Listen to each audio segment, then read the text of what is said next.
ভারতের পশ্চিমবঙ্গের 138 বছরের পুরনো আরজি কর মেডিকেল কলেজের এক চিকিৎসককে ধর্ষণের পর হত্যা ঘিরে ভারত জুড়ে বিক্ষোভ ছড়িয়ে পড়েছে।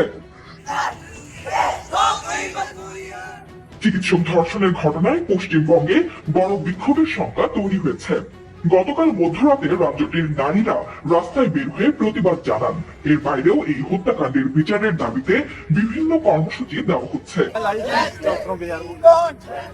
এমন পরিস্থিতিতে আশঙ্কা দেখা দিয়েছে পশ্চিমবঙ্গে বাংলাদেশের মতো পরিস্থিতির সৃষ্টি হতে পারে, কারণ এই আন্দোলনের নেতৃত্বে রয়েছেন সাধারণ শিক্ষার্থীরা।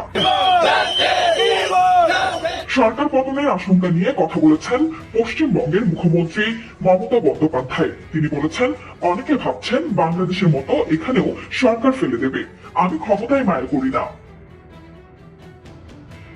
বুধবার বেহালায় ভারতের স্বাধীনতা দিবস পূর্ববর্তী অনুষ্ঠানে যোগ দিয়েছিলেন মমতা। সেখান থেকে আরজি করের ঘটনা এবং তার প্রতিবাদ আন্দোলন প্রসঙ্গে বেশ কিছু কথা বলেছেন তিনি। মমতার কথা, আরজি করের ঘটনা নিয়ে সিপিএম এবং বিজেপি রাজনীতি করছে। বাংলাদেশে একটা ঘটনা ঘটে গেছে, অনেকে ভাবছেন বাংলাদেশের ঘটনা টেনে এনে এখানেও ক্ষমতা দখল করবেন। এরপর হুঁশিয়ারি দিয়ে মমতা বলেন, মনে রাখবেন আমি ক্ষমতার মায়া করি না, যতদিন বাঁচবো মানুষকে ন্যায় বিচার এনে দেব। এই ঘটনা জানার পরেও আমি পুলিশকে দিয়ে অনেক কাজ করিয়েছিলাম, কিন্তু ওরা হাইকোর্টে গেল।